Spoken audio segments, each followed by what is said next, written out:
Welcome, welcome our audience who are at the studio and also those who are online with us. We are here with a very interesting topic under the Site 2022, which is organized by the NIA. So the NIA, together with Kun Patompong, we are the moderator in these particular sessions.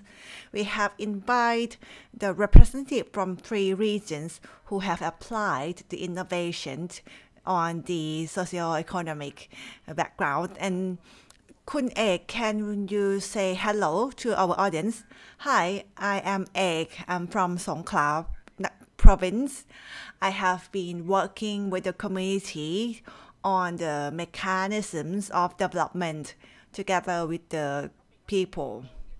So we have a very interesting topic today. It's about the community lifestyle and the application of the innovation. We have invited the representative from 3 regions, and we would be able to learn on the application of innovation to the cities, to the people, what it looks like. So the 3 regions are the northern part, the northeastern or the Isan, and our southernmost provinces. Welcome again. Hello, hi. So first of all, Kun Ek, perhaps we should start by asking them to introduce themselves. So let's start from the northern part of the country. Kun Samroi, please. Hello, my name is Samroi Patpon. I am from ชุมชนตำบลเมืองจางอำเภอภูเพียง District, Nan Province. Hi, Kun Samroi. Next would be our guest from the northeastern part of the country. So Kun Chumpon, please introduce yourself. Hello, I am Chumpon Siripak. I'm the mayor of ตำบลบิง in Lasai District, Kalasin. It's a lower part of Kalasin province next to Roi Et province at Zanghan. Hello, Kun Chumpon, how are you? And last but not least, from the furthest part in the country, which is the southernmost province. Hello, I am Muhammad Suhan Lamata. I am the imam at the mosque at Bajok District, Narathiwat province. I am imam and I also run the private school teaching Islam. So hello, the 3 of you. And today we're going to talk about global innovation cities. So the 3 of you came from a variety of regions, and when we think about the COVID situation, there's a lot of effect to you, to yourself, to cities on the economic side and also on the society side. So today I would like to propose the questions. So how does COVID affect your communities? And the second question is on the innovation that you have been applied to during the COVID crisis. So maybe we should start with our first guest, Kun Samroi from the northern part of the country. So during the COVID situation, what are the innovations that you have applied to your community and how does it affect your lifestyle? So for me, our location is half rural, half urban. So it's like a small urban area. But of course, you know that Nan province is the water source, and we are in the hilly and a mountainous area. So based on our location, the agriculture is not a favorable career. We do have problem accessing water, not only water for agriculture, but also water for consumption. But we do have some water. We do have some small streams, and it's right in the forest. So COVID happened. Of course, COVID happened.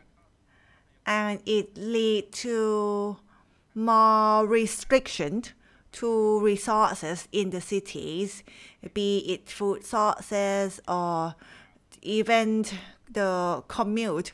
So we have to rely on nature, on forest, and on the available water. And when the pandemic happens, so there's a lot of restriction between districts, and there's a restriction between villages and so on. So when pandemic hits, the access to water, to food become harder because the people stop travel, and sometimes there is even a legal restriction. So sometimes it's not a legal restriction, but just to be on safe side, the people try to be self-sustained. So the innovation I have applied is to brought water up to the higher part of the area, and it will solve two problems: is the water for agriculture and also the community pipe work, because we live in the mountainous area. So we turn that into the strength. So we brought the water up in the higher location, and we allow the gravity to pull it down to the lower area. And that's allow every household to have fresh water. So there are a combination of two innovations. The first one is the use of solar cell to supply the pump, and it will pump it up to the highest well, which we call the matter well. And we also apply another innovation. We use like a tarpaulins, a high density plastic sheet, and create a well in the area with a higher altitude. And then from the matter well, it drip down to the daughter wells and then down to the farming area. So you have applied a lot of innovation and technology, correct? Yes. So there were two systems. We used the solar cells to supply to the pump that pump water to the higher altitude. And when the water mass is in the higher altitude, we just use the gravity to pull it down. But of course, we have to learn how to create the well, and that is the application of the high density plastic sheet. And we also learned how to lay the pipe works, because we have to think about the velocity and the water mass. If we cannot calculate the pressure, then the pipe might break. And of course, we have to make sure that we need to have the release valve along the way. So can you explain further about that innovation you apply to the farming? So what kind of farming is it? Is it all year round, or well, we have a monoculture. We grow corn only, and that lead to a lot of slash and burn farmings. So now we are working on multi-culture, and we try to grow the strains that lead to higher incomes, like the mangoes, longan, lychees, which are all fruits,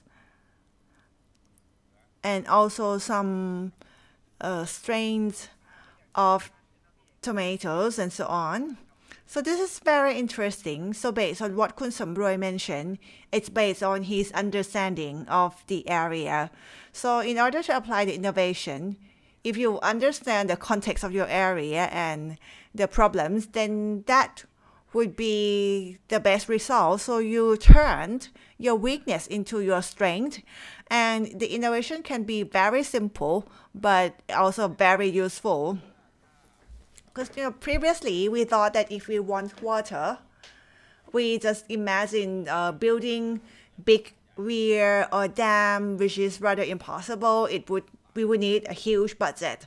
So we can build a smaller dams like a check dams to trap the waters, to trap the sediments, and then we can apply the solar cell driven pump, and we pump it up to the higher altitudes, and we just use the gravity to pull it down, and then the water would be kept in the smaller wells along the hill, which can be diverted to the farming area.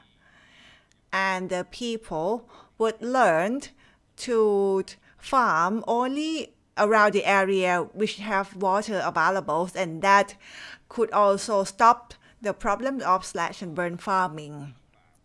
So there are two benefits. We allow the people to farm better, and we return area back to the forest.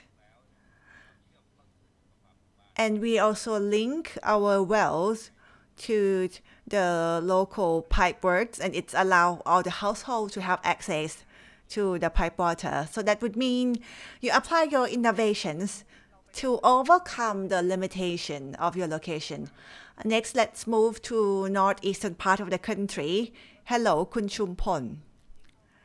So when the pandemic hits the country and your community, what happened and how have you applied the innovation in your community or your area? So Kun Chumpon, please. So at Karunasai, at Donglin, Kalasin province, let me start by giving some context. The Kamala side, we have Lam Nam Pao Dam, which is the main stream for us. And at our district is the kind of like a triangle between three rivers. And we do have the available waters, and we also have the electricity pump stations.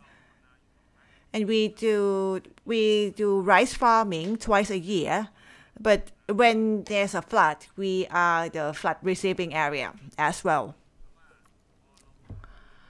So when COVID hits, what happened to Kalasin? So we are very highly nature-rich areas. We can still farm, we can still catch fishes.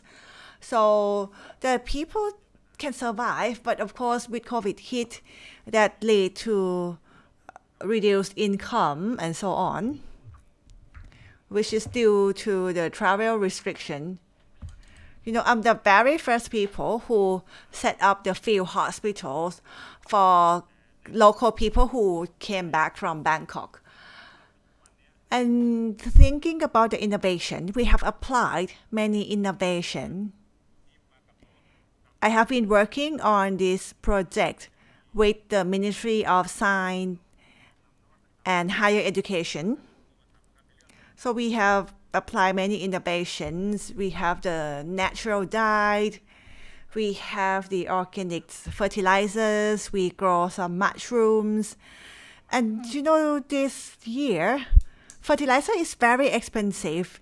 It's almost 1,700 baht for the nitrogen fertilizers, but we have a lot of leftover produce. We have the watermelon skins and so on.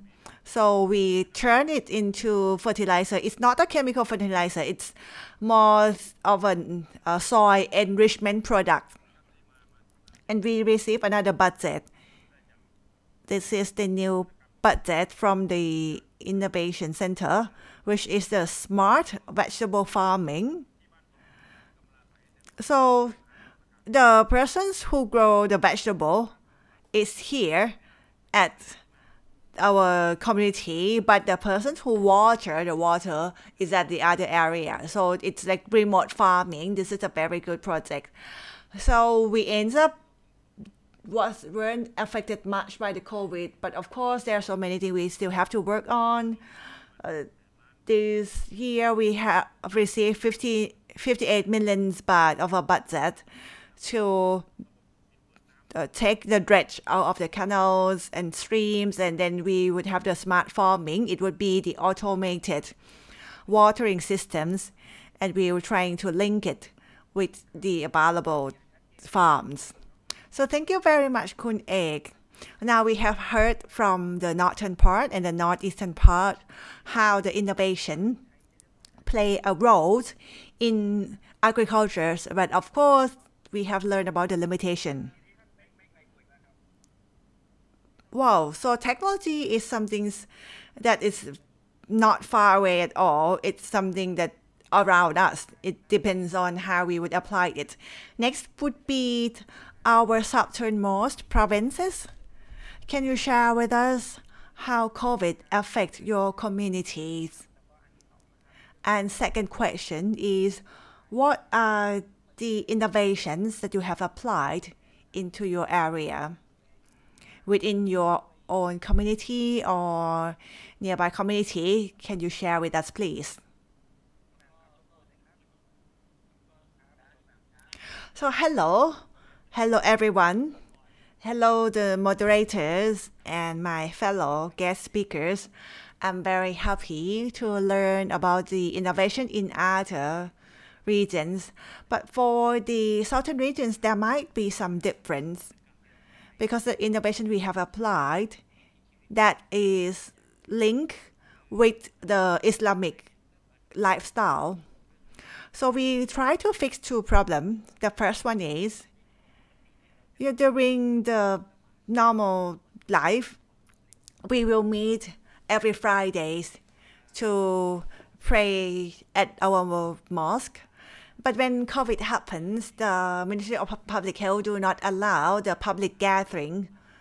So we cannot convene and conduct our religious ceremony. And then we were not able to communicate as well. So for example, so we have to pray 5 times a day.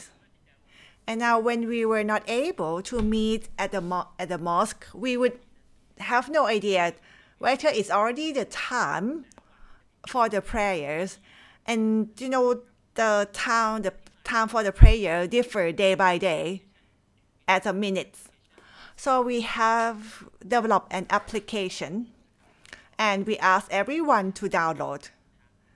And then it would give an alert on the mobile phone that this is a time for the prayer. And then they can do the prayers at the place. They don't have to wait for the announcement from the mosque, because for some mosques, they do not have the stereo system, so it's quite hard to communicate with the people. So we developed this application. And the secondly is the direction of the prayer. So now they don't have to go to the mosque. They can pray at any place. But when they have this particular application, it would also tell them what is the direction of the prayer. So whenever it is, they would know what is the right direction they have to face. And the second one is the COVID alert. So this application can also provide a COVID alert. Where is the red area where they shouldn't go in? So these are how we apply the innovation to fight COVID. And it is also used to support a variety of the mosque activities. So there is a very unique distinction of the southernmost province, right? It seems like you are taking care of the lifestyle of the people and also the communication. So this is very interesting. When we look at these multicultural societies, so could you please explain what are the acceptance rate of these technologies? So in order to develop this, we didn't think and just do it by myself, but it is a result of the discussion in the district, we have the Imam societies. Like only in the Bajok district, we have 63 mosques. And we discuss among ourselves, how should we communicate during this pandemic? And is there any technology that we can apply to solve the problem? And what are our expectations? So we have made a decision to use this particular application. And this application is not only at the district level, but it's at the provincial level. We have 620 mosques in Narathiwat, and we have 500 or 400 more in Pattani and in the Narathiwat province. So this application is not only limited within our district, but it can be applied to all the provinces. But of course, it would take time to communicate the how to use and also the benefit of the application. And we allow each mosque to use the applications to share and communicate among their followers. And in the future, we plan to have an e-commerce function in this application as well. So there's also some economic benefit. Wow, this is such a variety on the innovation and on the application from the northern part down to northeastern and also to the deep south.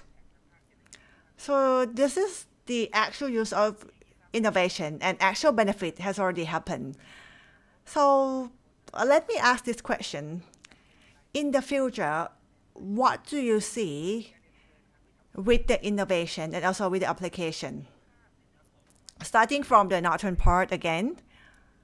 So when we talk about innovation in the rural or urban area, what do you think is the direction of innovation application? I think there are three very important things that I've planned.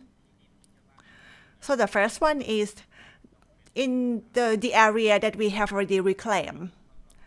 We have to make sure that it continues to stay as a forest, and it would be the source of water regeneration. And of course, we have to make sure that the forest become plentiful again, and that in turn can guarantee our water security. And secondly, on each farm, when the water reach their farm, they must have some kind of system that can control the amount of water and water flow and make sure that it's very effective. And if you heard from the northeastern part, they have the smart farming, they have the IoT and so on. This would be our next step to make sure that the people use water effectively and there would be no fight of who should get the water. And thirdly, is for the household. The access to clean water is very important because our local water system, it has to grow through the agricultural area to farming area. So we have to make sure that there is a purifying system, that the water for household would be safe for consumption and there will be no contamination. And this is where we need new innovation. So our dream is to make our water clean enough to drink. And now we grow more of the fruit trees, and it's very hard to sell the fresh produces. It's hard with the limited restrictions. So we have to think about the way to process the fruits.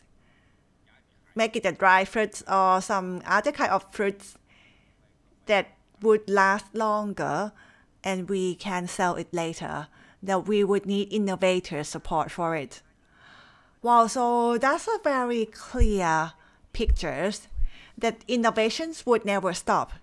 You would need a continuous development and to answer the needs of the people and the needs of the city. Yes, and the people has been asking me that what would happen in the future. So now we have a smaller farming area, but how can we increase our incomes? So there's a possibility, right? They can go to animal husbandries, or they can grow some mushrooms and so on. So this is something that we are trying to study. Well, so technology is just a part, isn't it? But most importantly is the application based on the context. I was a bit surprised. I have been discussing with Kun Ek many times. And, we do wonder whether the three of you will understand the word technology, which is a keyword here. But wow, you have such a deep insight on technologies. So this made me think that Thailand and innovations are something that is not far from each other, isn't it? And also, when you think about technology, you always think about the local context, and that is very impressive. So next would be Kun Chumpon. What do you see? What is your future dream of innovation in your communities? So please unmute yourself. Okay, please bear with us for a moment.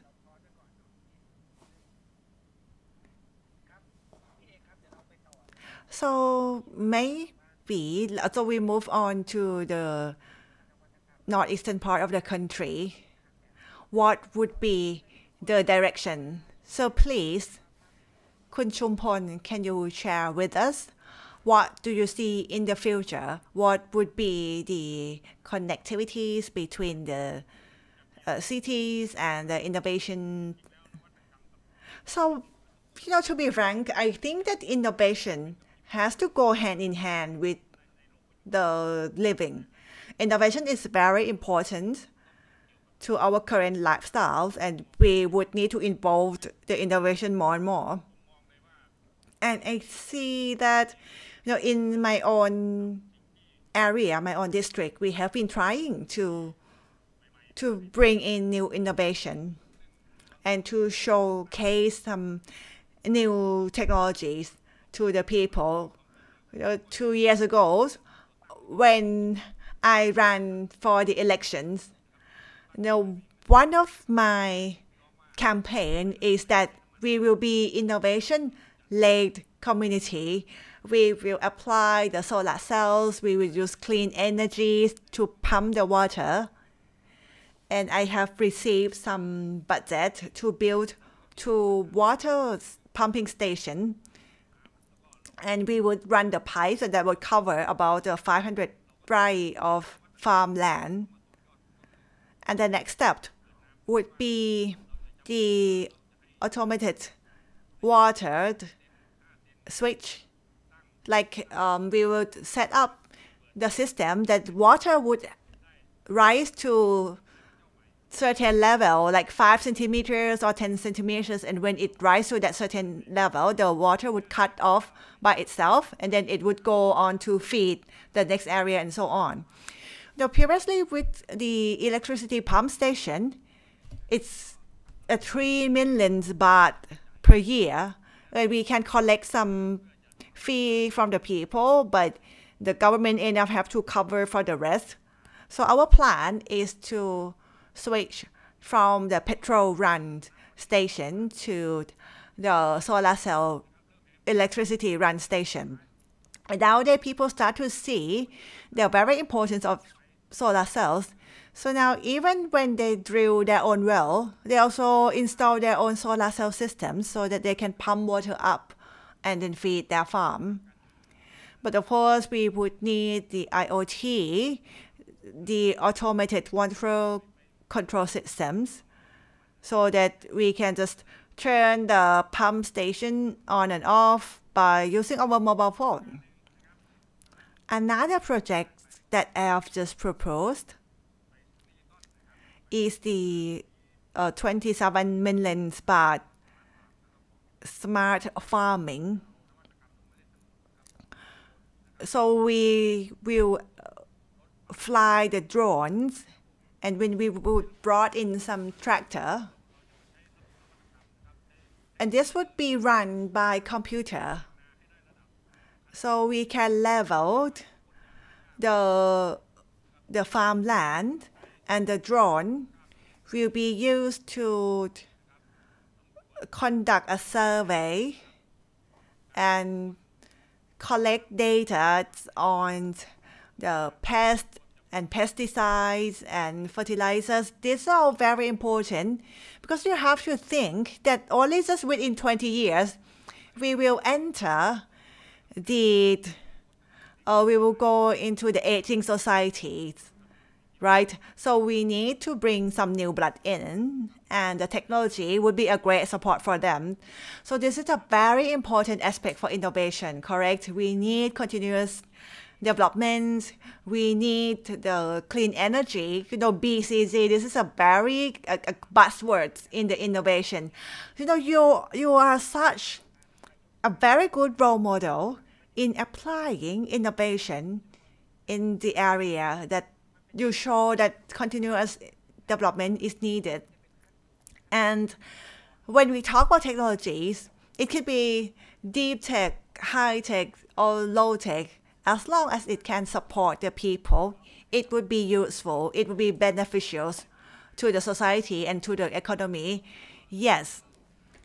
Well, I think that we have to look at the resource, right? The budget. The petrol is a very high cost. So you mean that the innovation can reduce the cost of production and cost of living, correct? Yes. So we can reduce cost with innovation. And then we move to the southern part of the country, the deep south. So when you look into the futures, what do you think is the direction of the innovation in your community? Please. Well, of course, we are a very unique part, and we do not have a lot of farming area. But our attempt is that I think that the Deep South is an area that is in a crisis. So I think that connectivity and communication via application is very important. It's a way to communicate the policies and also to communicate the problems up. So I think that the application we have developed would answer these things. So it's a solution to connect everyone in Deep South. So moving forward would be making sure that all these 1,000 and above mosques can use it, and each mosque would have to supply about 1,000 users. And you can imagine that it's going to be a very powerful application for communication and connectivity. So our plan is to answer the need of each mosque, which of course they have the mosque run cooperations. For example, they manage the funeral fund and so on. So this would be important functions. And also there's a zakat. So zakat is when any Muslim run a business, a 2.5% of the profit has to give back to the society, to the poor people. Currently, all the ledgers are very, very manual. Everything is written by hand, but we want to do it digitally. We will bring in the digital application to help with the accounting. So currently, for the funeral fund, we still write in the book, but now we will make it digital, and the transfer can be done digitally as well. For the zakat, we can identify the poor people in the communities, what are the address, what are the areas, and the digital application can facilitate the poor people and allow them to access the support even better and of course sooner. And we would also be able to submit our database of the poor to the governments, and if we are able to merge everything together, we would be able to provide a better solution for the Muslim way of life. And most importantly, we are looking for the business connectivity as well. So if every mosque can link their corporations together, then we would be able to negotiate with the big manufacturers, and then we can buy at cheaper price, and then we can distribute to everyone in the area. There are so many possibilities. There's going to be so many impacts.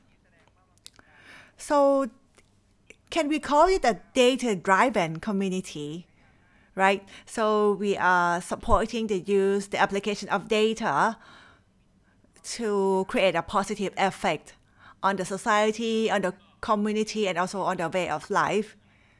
And of course, we can link that with the agricultural sectors.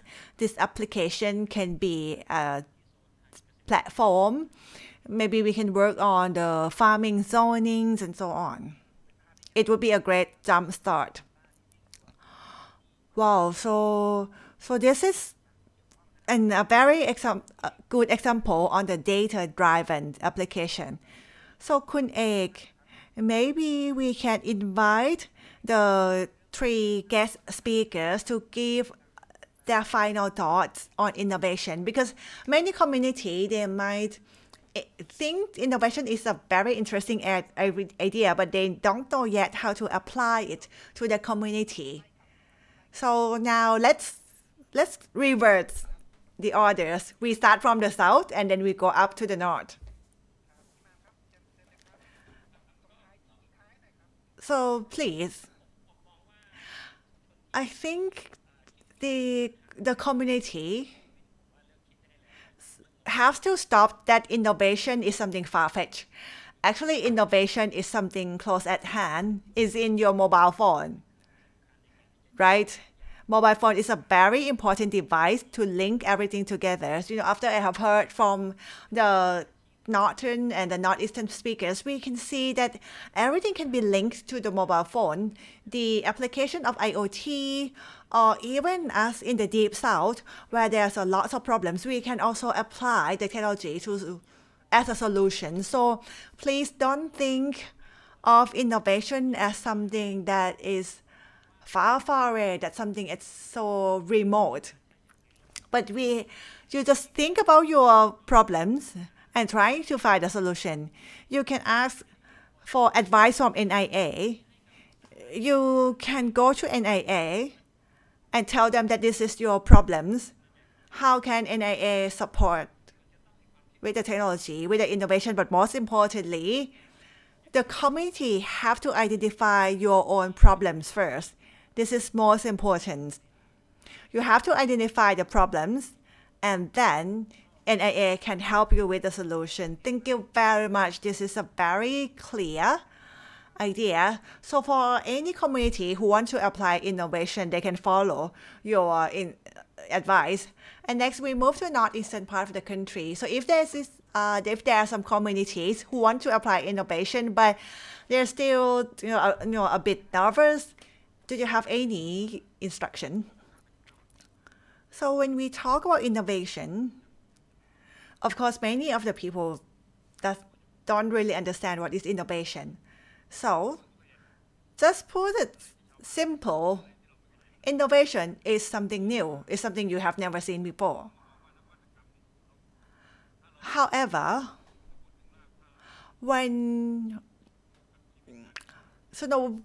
if we are farmers, or you can apply it from the upstream to downstream. You can apply it starting by growing plants and all the ways to selling it to the markets. Innovation will be available to every thing in our life. Like when you order something, you use it mobile phone, right? And if you want to process something, you can also use IoT, right? And when you sell your produce, you can also use some online market. So you pay 600 baht per month for your mobile connection. So why don't you find a way to generate income from it? So thank you very much. Next would be Kun Samroi from the northern part of the country. So do you have any advice to the communities who are still new to the innovation? Well, I would like to encourage every communities who are looking for solution.